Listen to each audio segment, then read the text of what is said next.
Crazy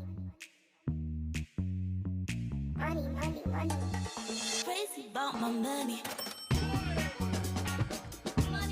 Welcome to the 10 Things Taiwan podcast, episode 2. Goal of this podcast today is to go over the final 4 teams, go over their best players and see who has a chance to win, what are their strengths, what is their profile, what type of play style they have, who are their star players, and is there a chance for Taipei to win or is it a lost cause? We are August 20th. We still have one game to go for every team. And so we don't know for sure who's going to make it to the semifinals, to the final 4. Except that I just figured out today, I didn't know this before, but Chinese Taipei Blue will for sure have a spot in the semifinals, even though for now, as of today, they are ranked last in their group at 1-4 because they just lost 4 games in a row after winning their first one against Japan. So it's not looking great, but doesn't matter because they're still going to make it, which is a bit weird to say the least, especially because they're in the strongest group. But hey, they are the hosts, so they make the rules and they say they want to at least make a profit from this, and the Taiwanese fans want to watch their local team, so hey, give the people what they want. But yeah, they're going to make it. They have one spot for sure, which means that either Korea or Philippines, which are ranking number 1 and number 2 right now, tied at 4 wins and 1 loss. One of them is going to be eliminated for sure. So that's going to come down to the last game. My prediction is that Korea is going to finish first because they're going to play against Japan, which, I mean, they're the weakest team so far from what I can see because they didn't send their best players. So I think Korea is going to beat Japan. I mean, if everything goes well, they should win. And then it won't matter if SGA, strong group Filipinas, wins against Taipei because they'll have the point differential normally. We'll see if they lose and strong group Filipinas win, then they'll be in the final 4.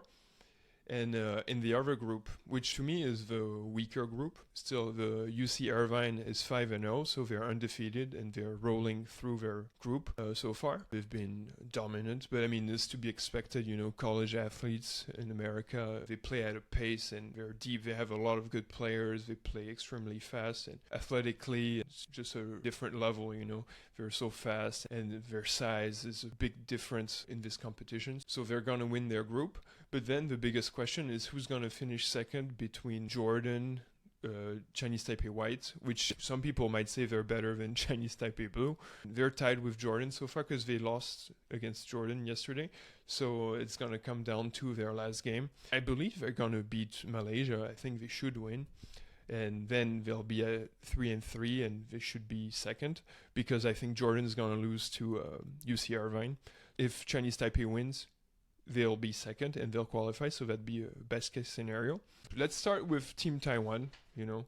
Let's start with the hometown favorite, just because we can give the people what they want. And we'll kind of mix Taipei White and Taipei Blue. We'll make it like one group, a big group of 24, and talk about who has impressed me so far. And yeah, we'll just keep it positive. Let's just talk about the good things. So, number 1, for Taipei White, he could play for Taipei Blue. I think he's shown that he's good enough. Arguably, you could be the starter on Taipei Blue, I think, is Cao Guohao, the point guard for Taipei White. And for me, it's just always, and for me and a lot of people, it's just always a pleasure to watch him play because, you know, I mean, his only thing is that he's short, but he's just so fun to watch. He's super quick. He keeps the ball on a string every time he dribbles. He has those dribble moves on the break, and he's shifty. He's hard to stay in front of. And he's an entertainer. Like, he always makes it super fun.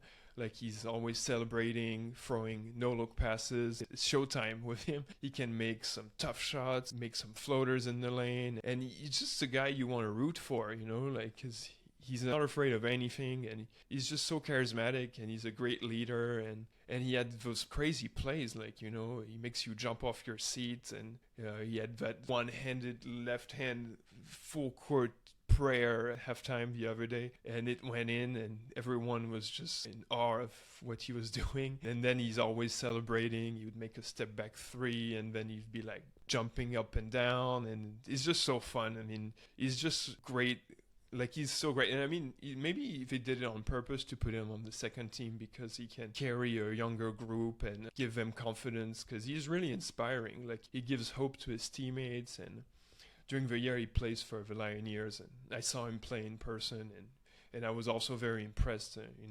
What is he, 170 maybe? But he's afraid of nothing. Like, he'll come for you, and he just has fun on the court. In a way, I like to give NBA player comps when I talk about Taiwanese players. Obviously, it's not the same, but it reminds me a bit of Boston Isaiah Thomas when he was playing there. Like, he would go in the lane and attack giants and make just tough shot making, and leads a team that shouldn't be this good and just leads them to compete against better teams. Like, no. Cao Guohao, for me, is the MVP of the Taipei selection so far. Both team. I think he could play in Taipei Blue. I think no problem. No problem at all. I don't know why they didn't take him, but maybe it's to carry the white team. Let's see. Also on the white team, I like Xiaobai, the Bai Yao Chen. I think he plays for Pilots still in the P League Plus. And he's a great, first things that jumps out with him is that he's a pest on defense. He's a great defender, all-out effort, all games, point of attack. He's going to pressure you, force you to make mistakes. So that's his biggest strength. On offense, I feel like he's a little bit scared to shoot at times. It's not his biggest strength. Like, if it was me, I'll just leave him open all game and just force him to shoot, basically. Because he's a pass-first guard. I think he's looking to set up his teammates first. He's fast, and he's a pretty good slasher, so he can get to the rim. I don't think he's particularly a great finisher against the defense, but he's shifty. He's quick enough, and he has a few Eurostep moves, maybe a few floaters in the lane, so he can get maybe 8 to 10 points a game. But on his team, he's been performing a lot, and he's the heart of his team, I would say. He's with Cao Guohao. I think he's an important player for them to be successful. So yeah, Xiaobai and Cao Guohao so far. Shout out to Li Xianwei as well, coming off the bench. He's had some good moments. He's more of a combo guard. He's not big, but he's quick, and he can knock down some shots, and also, like, he's not afraid, and he can play in transition. He can guard. He pressures you. So off the bench, he's been a nice spark plug, I would say. Moving to the blue team, it's probably a better team, I would say. It's harder to tell because the white team has played in a weaker group, so you can see them play at a higher level probably. But the blue team has some solid player, starting with Gilbeck, of course, who's a naturalized Taiwanese citizen, and for me, he's been the most consistent player. He's been his usual self on defense, just a rim protector, gets rebounds, one-man zone. He can challenge shots. He makes it tough on you guys to finish at the rim, which is really needed, honestly, for Taiwanese teams, because we don't have this profile. So it's great that we can have this guy playing for Taiwan. But then on offense, he's kind of reinvented himself, and he was like Brook Lopez, like shooting threes and Splash Mountain, making a bunch of threes of delay actions, just trailing the play on the break and shooting at the top of the key, which honestly I didn't know he could do, but he did it well against who? Oh yeah, he did it well against Korea. Not sure if it was a one-time thing or maybe he's gonna make it part of his game. But that was nice. Of course, he's really tall, so he can finish. Like, if you draw the low man and then they leave Gilbeck open, he can finish. He can spark some runs with his defense only. He'll block a shot and just inspire you, and then up and running and on the break, and then he'll grab an offensive rebound and dunk the ball. So for me, Gilbeck is the most important guy for the Taiwan Blue. But then, if you're talking like real Taiwanese players, I was impressed with Song Xinghao, which was the first pick in the CBA, in the Chinese Basketball Association, this year. Apparently, it's the first time ever that a Taiwanese player was drafted first in China, and he was the UBA champ with NCCU. So it's too bad that we won't see him play in Taiwan, but I guess, you can make more money in China, so maybe we'll see him another time. For me, he's been excellent, like in the type like scoring guard, great shooter, like he shoots a ton of threes, and he can make difficult shots in the mid-range. He's like the type combo guard off the bench, like a bit like, I give NBA comp, but type six men off the bench, like Jamal Crawford, Jason Terry. Like you want him to come in instant offense. In the pick and roll, if you go under, he's gonna pop the three. He can make some off-balance shots in the mid-range. Not really a pass first guard. I mean, he can play make a little bit because he can create his own shot, but that's not really the thing you want him to do first. Like to look for his teammates. Like he'll do it he'll look to score first, and then if you're open, then maybe he'll find you. But you want him to score a lot of points for you and shoot a lot of shots. He's been a spark plug off the bench. So for me, he's been a bright spot. I think a lot of people are impressed with him, especially he's very young. I mean, for the future, he's going to be on the national team a lot more, I would say. Another younger guy off the bench that I like is Jonah Morrison. He's a 4'5", but like he can do a bit of everything. Good screener, good playmaker, like he has good vision. Glue guy, like he'll help your team. He'll make the right play every time. He's more a pop guy. He can, shoot open shots, catch and shoot guy. Shoot open threes. He'll help you space the floor because he's more like a stretch 4, stretch 5. He's not bouncy or anything. He can play the DHO game really well. Like he has some very nice handoff plays with some shooters. If you pair that with a good guard who can shoot like Song Shin Hao, he has some plays where he did the Draymond Green dribble handoff between the legs or like throw it to the open space so that the shooter has an extra second to shoot, like to get off his shot without his defender catching up. So for me, I mean, he's great off the bench. Like when Gilbeck needs a break, he can play a small ball 5 or even you can play him with Gilbeck because he's a good shooter, so you don't sacrifice your spacing. Very nice player to have off the bench. Number 5, I'll say his English name, Owen Chen Chiang Shuang. As Owen Chen. He plays for the Pilots. He can get hot very quickly. He has those plays where if you go under in the pick and roll, you just shoot right away. And he can make difficult shots for 3. And sometimes he has those long gather steps in transition. So in some ways, he's like a poor man's James Harden for Taiwan.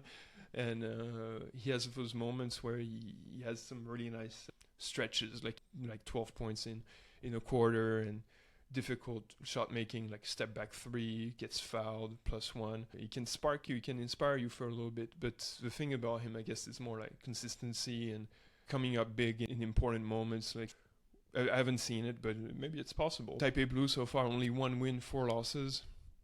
Let's see if they can win their last one. Not that it's going to matter, because they're going to play the strong group Filipinas. They'll probably, I mean, we'll see. We'll see if we can give them a good fight. But they're going to qualify. Taipei White hopefully going to qualify. So 2 Taiwanese team in the second round. That's great. Let's move on to the strong group Filipinas, which to me, it's too bad they probably won't qualify because they're probably the most talented team in the competition. Like they have a ton of really good players. They have a lot of size. They're a deep team, and like they lost their first game and they got destroyed by Korea, and I was a bit surprised. And when I watched them a bit more, and I was like, their chemistry is kind of off. Like they don't look like a well-oiled machine. They don't really play as a team per se. At least that's the vibe I got at the start of the competition. Like their spacing was kind of off. They had a lot of big guys inside trying to post up. They're shooting a lot of long 2s, which is not what you want. Very inefficient. I guess their roles on the team were not very clear.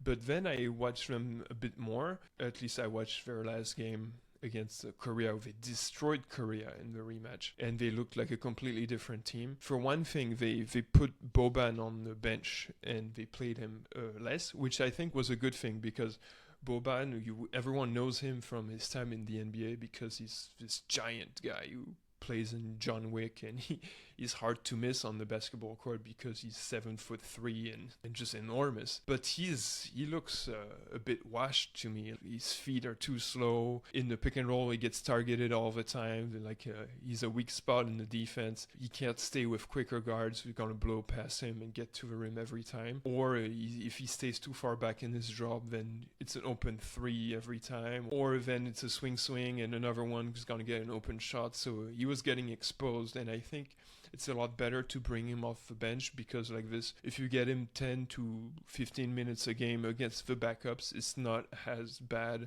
as if you can just put your star player and just say, okay, we're going to put Boban in the pick and roll over and over and over again. then yeah, off the bench much better for him. The guy actually that I think is probably their best performing player so far is Tajuan Agji, big body power forward who's actually a pretty good catch and shoot guy, pretty good shooter. He makes good passes, like he has good vision, but he confuses me a bit because sometimes he'll also do something like very selfish and just dribble and take a difficult long two early in the shot clock against the defender. But at the same time, he showed that he's a very willing passer and that he can make skip pass and he can make outlet passes and that he reads the court very well.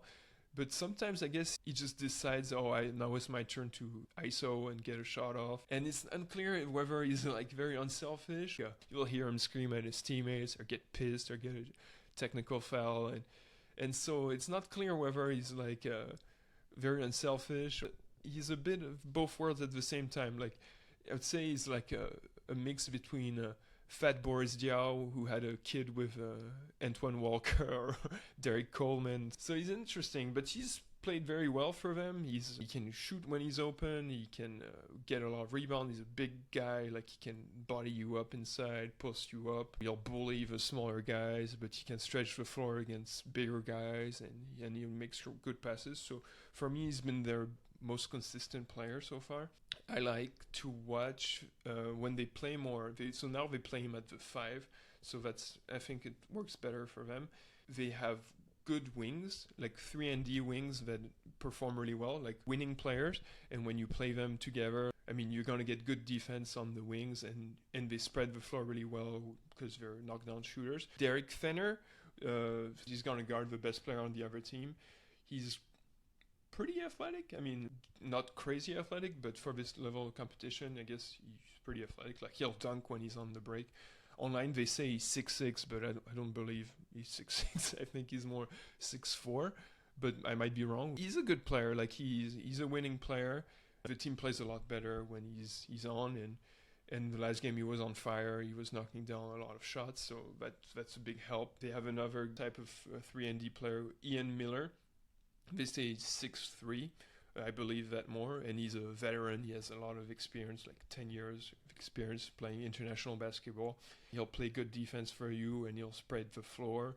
And it's the type of guy like low maintenance. Like you don't need to run plays for them. You can run your pick and roll and just stash them in the corner or make them cut, and they won't complain.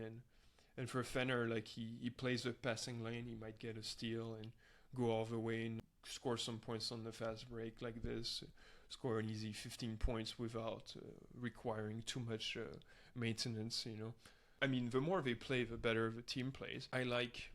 He played a lot of minutes in the last game and because he was on fire. Matthew Wright off the bench, he has a lot of names. He has like 4 names, but Matthew Wright, he's a specialist, like he's a knockdown 3-point shooter. And he was on fire the last game. He was knocking down every shot he was looking at. So if you give him any space, it's going up and going in, probably. He helps your spacing a ton. And if you want to take him out, then it creates more space for the other players. So in a way, he's a bit like Isaiah Joe. Like really, like you put him in, just your mission is to knock down some threes or help us have more spacing on offense. Matthew Wright, I like this player. And then everyone's going to talk about Isaiah Pinheiro because I guess he's more of a household name. So the first thing that stands out, like he has great size, great body, like he's like 6'7", 200. But he looks like you see him, he's big and athletic. But the wing, like he moves well. But the first time I watched him, I was like, oh, this guy is he's a ball hog a little bit. Like he's a black hole. Like every time he's going to touch the ball, he's going to shoot a long 2 or try to post up and do something inefficient. So at first I was like, oh, I don't really like that. But recently, like when the team has been playing better, I guess he's been locked into playing his role more. He's not forcing as much. You don't want him to be a creator for your offense, but more a finisher. Like if he has someone to create who's going to find him in his spots, and the only thing he's going to do is either finish at the basket or shoot the ball, then that's a lot better thing for him, I would say. Because if you ask him to create, then you pretty much know this thing is going to go up, like, oh, I'm going to shoot the effing ball. And you don't really want that. You don't. But he's a good player. Like the last game, like he was hustling. He grabbed more than 10 rebounds. Like he had maybe 12 rebounds. He was playing solid defense. And yeah, he's a good athlete. And he reminds me a bit again. If you're gonna give NBA comp, I would say a bit like if Kyle Kuzma was playing here. And I'm not saying this as a bad thing, but maybe like think Kyle Kuzma has a bad reputation lately, but playing on the Bucks. But when Kyle Kuzma came in, like on the Lakers and stuff, like he was solid, like like a 3-4, solid athletically. When Lonzo Ball was finding him running the break, that was nice, So that's the way I see it. He can be a solid player with the right role on the team, right mindset, and lately he's been playing really well. So the last guy I noticed on this Filipino team, SGA, Strong Group Pilipinas, is Remy Martin, who's a Filipino American, and he played 5 years in college, actually, 4 for Arizona State, and 1 year at Kansas, which is, Kansas is a powerhouse in the NCAA. From what I see, like he's more of a control the game type of player. He won't make a lot of mistakes. He plays in the mid-range. He'll give right players their touches. Doesn't really shoot the threes, but from his stats in university, they show that he's a good three-point shooter, actually, that he's very capable of making threes. But so far, that's not the vibe I really got. And again, in his role, like if your role is to control the game and get everyone their touches, put everyone in the right spot, I guess he's been doing a good job at this. For me, they have the most talent. It's a bit a shame that they're probably going to be out, but because Taiwan's going to automatically steal their spot, and I guess the Korean team is going to advance. But I guess you never know, because let's say they win and the Korean team loses, then they'll advance, and then they can always go all the way. In the other group, we're moving on to UC Irvine, the American team. Obviously, they're 5-0 against a weaker group, I would say. They have, obviously, as an NCAA team, they're very stacked across the roster, and they have a lot of talent. I'll start with the obvious. Olivier Rio, the center, the 7'9" giant. That's 2 meters 40 for you. Obviously, he's enormous. He's taller than Wemby, so you can't miss him. He's not the most skilled guy on the floor. Like, he's still very raw at this size. But just by being this tall on defense, he's a one-man zone. You put him under the basket without the 3-second rule. No one can get a good shot at the basket. No easy layups for you.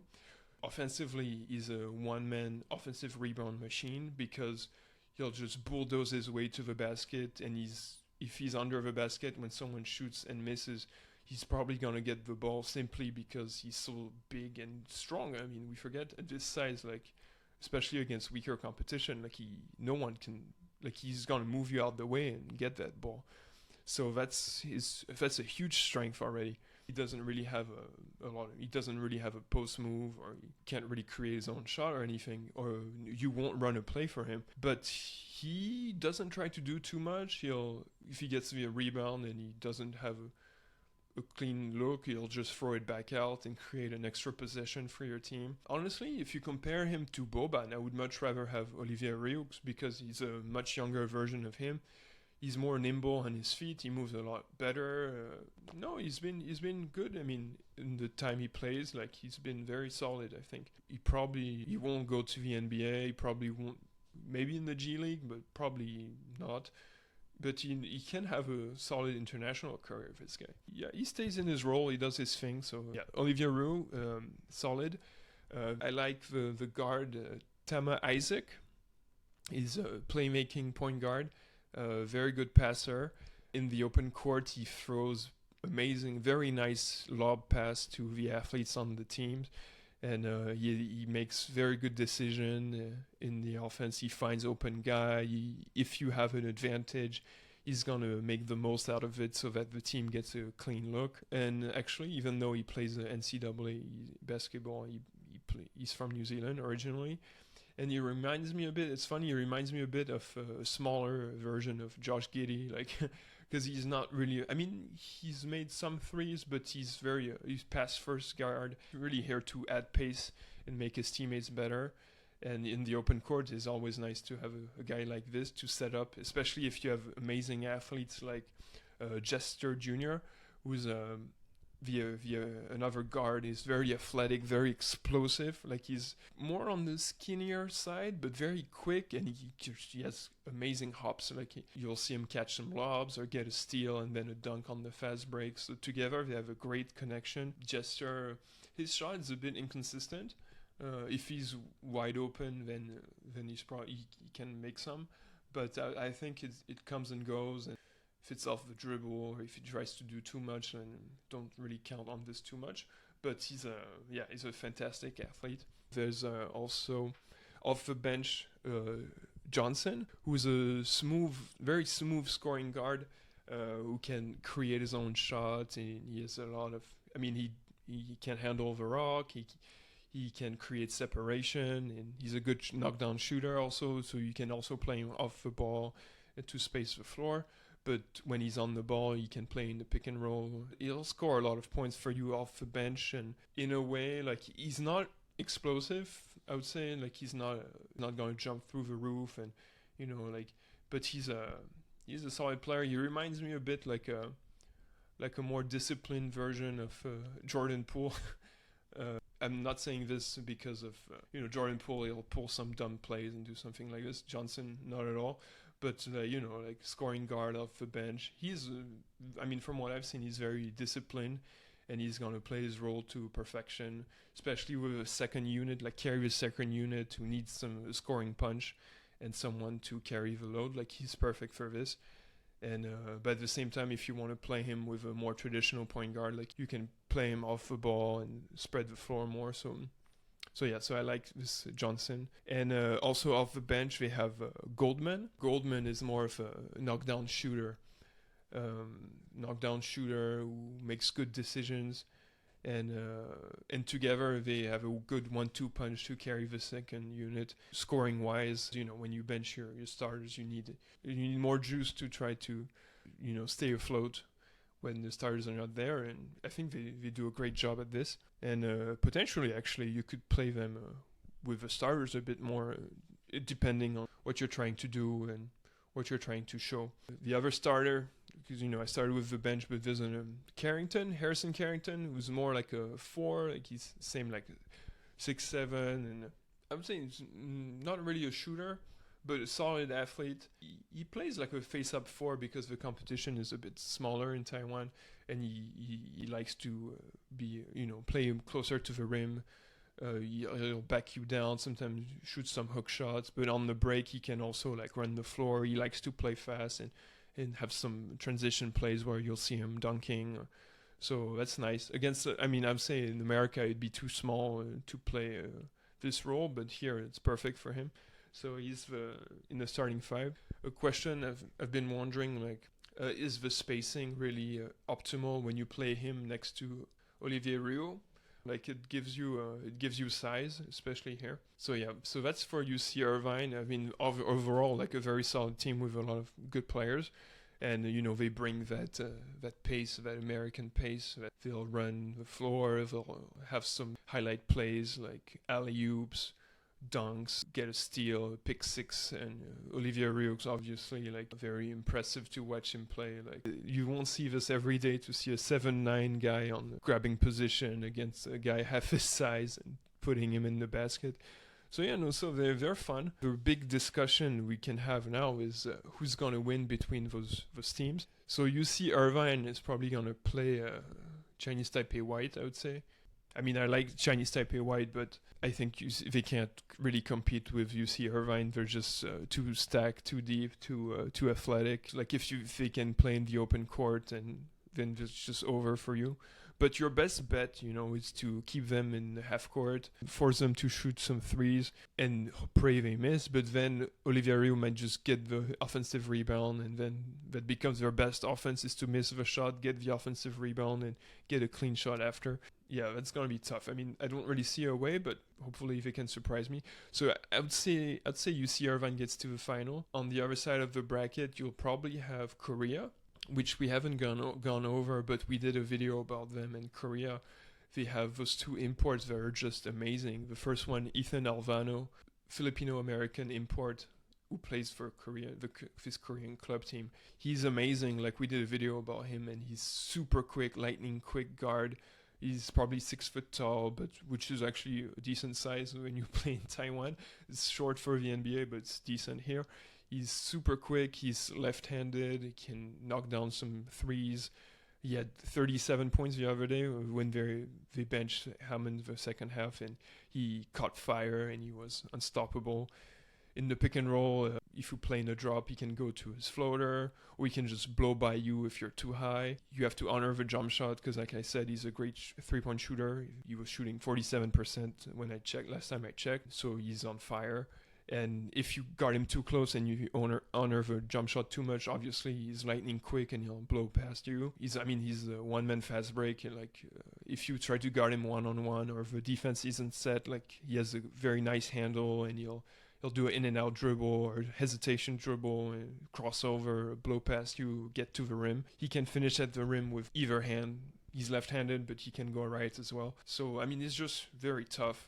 I don't see there's really a solution against him, but yeah, your best bet is probably to have a point of attack defender. You'll need Gilbeck to protect the paint for sure, and force him, try to force him right, I guess, and keep him out of the paint. Best for him to shoot long twos if you can, like force him to shoot floaters. I guess that's more efficient. But yeah, you have to cut the head of the snake if you want to beat Korea, and that's Alvano. And the other guy who's, been dominant for them, did a profile on him in the Korea versus Taiwan video, is Rayshaun Hammonds. Plays the 5 for them, but he's like a bigger forward, also left-handed. And like I said, he reminds me a bit of Julius Randle that would be playing in Asia, because he's strong and he'll bully you down low if you're weaker than him, and he'll post you up, and he'll force you to foul him every time. Or he loves to go left, of course, so if he goes left, he's gonna finish. But then again, like, he's a good shooter, like he can stretch the floor, which allows the Korean team to play a very fast conceptual offense. They play 5 out. It's a lot of like screen away or pistol action, and with the Alvano going downhill with a dribble handoff. He plays out of delay action where Hammonds will catch the ball at the top of the key, do a handoff to someone who, running at full speed from the corner and trying to go downhill or shooting off the dribble handoff. Hammonds is good at, crashing the glass. He can face up. He loves to go to his step back. So, he's a beast. And he was leading the competition in scoring and rebounding until this last game where he played like 12 minutes. He didn't play in the second half against the Filipino team in the game where they got blown out. I don't know, I guess they just waved the white flag. They were not really trying to win. Yeah, no, Hammonds and Alvano together, they're a dynamic duo, and the rest of the team, everyone knows their role. They try to run on every play. They have amazing spacing. Everyone is a threat to shoot it. So everyone has a lot of driving lanes as well. So far they've been dominant until that game against the Filipino team where they got destroyed, that last game. And Hammonds didn't play the second half. What can we really tell from this game? We'll see if they win their last game and they qualify. Who really has a chance to win? If they qualify and they play Taipei has a better chance of beating the Korean team. In my eyes, I think Taipei Blue has a chance to beat the Korean team. If they can cut the head of the snake, you have to limit Alvano and you have to limit Hammonds. But that's going to be tough, because obviously they're very good players and they play really fast. So if you can try to keep them in the half court, you can't let them get to the rim. You can't let them get to the rim too much, and you kind of have to pray that they have a bad shooting game. If you can protect the rim with Gilbeck, you don't let Alvano blow past you over and over again. When Gilbeck went on the bench, it was Jonah playing. Hammonds was beasting and feasting. He was like going to the post over and over and over again. He was like, no one's gonna stop me, you're too small, you can't stop me, or you're not strong enough. You need to protect that paint, make it yours, and force them to beat you from the outside. Don't give them open threes, of course, because they love this, But if you can keep them in the half court, force them to shoot long twos, pray they have a bad shooting game. And Gilbeck, I mean, it's tough to go at Gilbeck. He's a one-man zone on defense. But aside from him, they don't really have that profile, so that's gonna be tough. That's their best bet, because I think Filipino team, if they play their best type of basketball with all the talent they have, let's say their spacing is good, they don't play two post players at the same time, plus a third guy in the mid-range. When you play Pinera and Aggie and Marjanovic together at the same time, and everyone is trying to post and someone is trying to shoot mid-range, that's not going to work.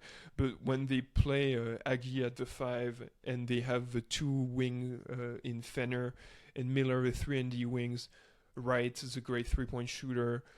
You can play Martin at guard, and sometimes even you can play Aggie and Marjanovic together at times, because Aggie is also a good shooter, a good passer, so you get away with that. You can play 4 out, 1 in, and Marjanovic inside, set some screens a bit. That can work, but I mean, honestly, they have the most size, they have the most talent. So if they do qualify, if they find a way that if Korea loses, which I don't think is going to happen, but it's always possible, and the Filipino qualifies by beating Taipei, and Korea loses, then we will have a rematch of Strong Group Filipinas against Taipei. I think Strong Group Filipinas is probably going to advance. I mean, I don't really see us beating them. They just have too much size, too much talent all around. What's the best chance to beat them is to pray that they beat themselves, I would say. It's kind of like, if they play the right combination of players, they have enough shooting, enough spacing, then I don't see them losing. But if you can force them to get into their worst habits, play iso ball, shoot low-quality shots in the mid-range, protect the paint, protect the rebounds, because they have so much size that they'll dominate the glass probably. You have to force turnovers, you have to rush them and force them into having a bad shooting game. I think that's your best bet. But I mean, they're the most stacked team. So I would say, I mean, honestly, probably a finals of, if they qualify, the Filipinas against UC Irvine. Unfortunately, I think they won't qualify, so you probably have UC Irvine in the finals against either Korea or Taiwan Blue, and then I think, I mean, UC Irvine. If it's UC Irvine against Filipinas, I think Filipinas has the biggest chance to win it all, to go all the way. If it's Korea against UC Irvine, in terms of watchability, this should be a lot of fun to watch, because it'd be a very fast pace, a lot of transition, a lot of up and down the court, playing fast, shooting threes. You'd also see a lot of dunks coming from UC Irvine, obviously. That could be a lot of fun. Otherwise, if it's Taiwan Blue in the finals, UC Irvine, I feel like it's the team that, they've been playing so well, but it's a team that if you can force them off their game, because their game is really to play fast, dominate the transition game, and get easy baskets this way. If you can find a way, if you make enough shots and you don't turn the ball over, if you make enough shots that they have to play in the half court and play you honestly, I think there's a chance you can beat them. Especially the Filipino team can beat them. Korea, they'll need to have a very hot shooting game to have a chance. Taiwan, I mean, they're the host team, and you'll need a bit of luck, I think, and you need a airtight game plan. So let's not get our hopes up too much, but it'd be a great story, if it'd be an amazing story if they won back-to-back and they won the Jones Cup. That'd be amazing. It'd be a lot of fun, especially coming that they're the last place in their group so far. It'd be an amazing story, fairy tale ending in Taipei. But yeah, that's pretty much it for my Jones Cup prediction. Let me know what you think in the comment below. Catch you next time. Crazy about my money.